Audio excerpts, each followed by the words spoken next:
For today's watch review, we're taking a look at a brand new watch from Citizen. This is the Citizen Rebel Pilot, or model number JG2108-52W. So let's get right into it.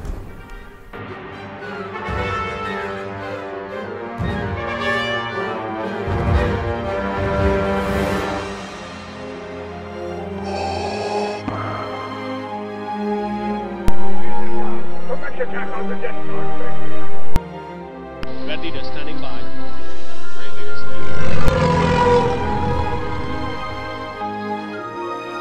May the Force be with us.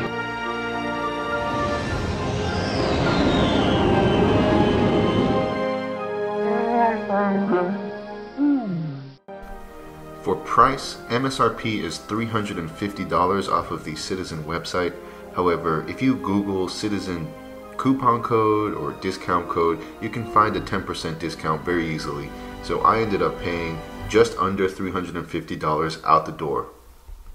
Let's go ahead and do a quick 360. Right off the bat, you can tell this is an extremely fun watch. I love the design here and the color scheme. On the case back, you've got the X-Wing. Nothing special here, it's all just laser etched. For the price point, I would have liked to have seen a higher quality engraving, but it's still fun. And there we go. Now going over the dimensions, starting off with the diameter, we're looking at 31.5 millimeters. And then a case height, which is fantastic, of 7.9 millimeters. It's just beautifully thin. And then a lug to lug of 36.2 millimeters, and then a band width of 23.5 millimeters, and as you can see, it does taper down to a smaller size. And here's how it sits on my 7.5 inch wrist. I will recommend that if your wrist is larger than 7.5 inches, this one might not be for you, and I'll show you why here in a second. So looking at the clasp, right here you've got this quick adjust right here, and I really don't have that much space left to make the watch larger for a larger size wrist. So, you know, maybe if your wrist is slightly larger than 7.5 inches, you'd be good, but honestly, like 7 3/4 would probably be the max size wrist that this watch can handle. Now going over the main display or dial, starting up on the top left, you've got your analog time, and then right next to that, you've got a dial that can display different types of information. Right now, I have it set to indicate the running seconds. Underneath that, you've got two digital displays. The top one will show you the digital time, and then underneath that, we've got the running seconds as well, and that is correlated with the running seconds on the analog time up top. And then right next to that, on the bottom left, is sort of like your mode display. It'll tell you what is actively being displayed on the main digital display. So right now I have it set to time, as indicated by that arrow pointing to the time sign. Now let's go over the different modes for the main digital display. So hitting this top button right here, we're going to go to date mode, and here you also have temperature displayed, but unfortunately you cannot shift between different units of measurement, only Celsius here. On the original models you could shift between 2 units of Celsius or Fahrenheit, but this one, I've tried everything. I've tried the way to do it on the original models and it just doesn't change. So I think Celsius only for this model. It's blinking every second, which means that it is updating the temperature reading every second. You can shift it to every minute by hitting this bottom button, and now it will only blink every minute. Next mode is the alarm, and then after that is dual time, stopwatch, and back to main time. And going back to stopwatch mode, if you take a look at this second hand, when we shift to stopwatch mode, it will go straight to the 12 o'clock. This dial will now indicate minutes, and just keep in mind that each indice represents 10 minutes. So at 10 minutes you'll be at basically 1 o'clock on the dial here. So just another cool little feature. Now going over the different modes that are displayed on this dial. If we hit this top button right here, we can shift to alarm. So now this second hand will now show you what time the alarm is at. So I have it off, but it was set to 0000, so it's going to point to 12 o'clock. Now because there's only one hand in this dial, let's say I set my alarm to midnight and 30 minutes, then it would point in between the 12 o'clock and the 1 o'clock, so right there in the middle to indicate 12:30 a.m. Going on to the next mode, we've got dual time. So now it is showing us that the other secondary time we have set is, that's probably like 3:13. So that's how it represents 3:13. If it was 3:30, then it would be somewhere in the middle, and so on and so forth. And then that's it. You see that there's a stopwatch section right there, but it will only display stopwatch when you have the main digital display set to the stopwatch mode.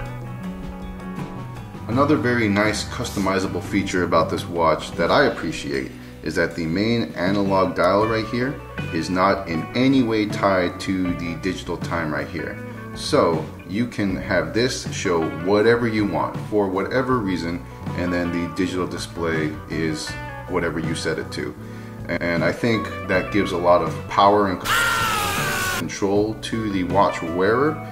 Something that frustrates me with analog digital watches is they tie the two together. And I don't know, I like that. It's very old school, but it's also very practical. Now let's go over the backlight. I want to warn you, the backlight is absolute trash. If you're familiar with the old school Citizen Hyper Aqua Lens, it's exactly the same. And I'm going to show it to you on the screen, and man, it's horrible.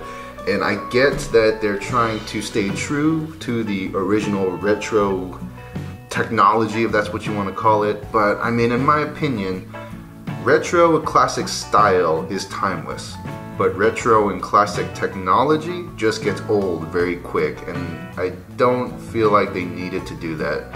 You could have given me a 21st century backlight, and I would have been perfectly fine.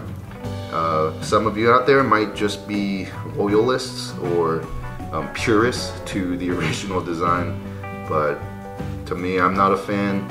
It's essentially worthless. So don't even bother trying to use the backlight to tell the time. For the crystal, we've got just a standard mineral crystal here. And the overall package comes with a water resistance of none. It's rated just to be water resistant or splash resistant, so I don't recommend wearing this in the pool. Maybe it might be fine. That is outside of my comfort level. If the rating is just water resistant, then honestly I don't even feel comfortable wearing it in the shower, but that's my personal preference. For me, I'll wash this with like a damp paper towel or some alcohol wipes, but that's about it. The bracelet is decent. I mean, it's a steel bracelet made out of folded over stamped steel, so nothing to write home about, but it works just fine. I will say that the clasp here, it's got a safety tab, and I've never seen that in one of these quick adjust clasp systems before. Whereas in the case of more commonly featured type quick adjust clasps, it doesn't have a safety tab. So is that a good thing or a bad thing? I think it just comes down to personal preference. I don't like it because I feel like it just gets in the way of removing and putting on the watch, but it's another added layer of safety, so like I said, just personal preference. As far as the finishing goes, I think they did an excellent job here. We've got a brushed finish throughout the majority of the case and bracelet, and on the side, a high polished finish where it's not too much to the point where it's tacky. It's just enough to where the light's going to play on it just right. And it doesn't look like jewelry. This is a watch that you would expect a bunch of engineering students waiting in line to see Star Wars wear, and I think that's just awesome. And here's a better look at that case back. Like I said before, I would have liked to have seen a higher quality engraving. This is just cheap laser etching on the back. But, you know, it's cool that they've got the X-Wing there. I wonder if the other models got the TIE Fighter. I don't know. If you've got the other version, the all-black version, let me know. Now going over my personal thoughts, my two main takeaways from owning this watch is, one, it is awesome. This is like the coolest watch I've bought in a long time. But number two, this is an absolutely horrible value. So why is this watch awesome? I mean, I think that's blatantly obvious, unless you're not a Star Wars fan. But if you are a Star Wars fan, you've got all the colors just screaming out at you that they just represent everything about Star Wars. The red on the Ana-Digi temp sign, you've got the Rebel crest, you've got that orange dial right next to that with the X-Wing, and I want to say that the second hand is representative of a lightsaber. You know, that gray and yellow hash stripes on that bottom display. All of it is so fun, and for those of you that were born in the 80s or children of the 80s and 90s, you know, you'll just get it immediately. And why is it horrible value? I mean, for the price that I bought this watch, I also bought an Ecozilla. I actually spent less on my Ecozilla with the lug adapter and the engineer bracelet than I did on the Rebel Pilot. I also could have purchased another Aqualand. And you know, these are phenomenal watches. This is also a very fun watch, but the value is just not there. And stepping outside of the realm of Citizen, you know, I also purchased my G-Shock Frogman for around the same price as the Rebel Pilot. So just to put things in perspective here. But not every watch has to be about value. And I think in this case, I can make an exception because the overall style and color scheme and everything about the watch is so fun. And I knew from the very beginning that I wasn't going to be getting a lot of functionality here, you know, especially with that backlight and the water resistance. I knew all of that because I looked that stuff up before I make a purchase. And I did it anyways because of the emotions invoked from the design and the color scheme. And I completely understand that this is a cash grab from Citizen, and I don't care because it's just that awesome.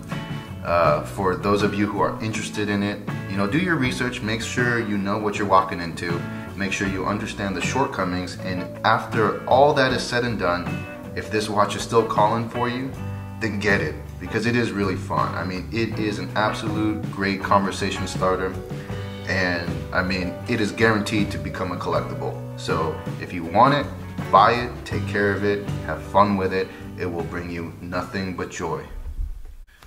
So that's all I gotta say for today's watch review. I hope that you enjoyed it, and I hope that it helps you with your next watch purchase. Thank you so much for watching, and if you haven't already, make sure to join the Discord server. We have a lot of great conversations every day, not just watch related. We can talk about anything really. There's some basic rules, but that's just to maintain the peace. So yeah, you're more than welcome, and I'd be very happy to see you there. So that's all I gotta say, and I'll catch you guys later. Bye.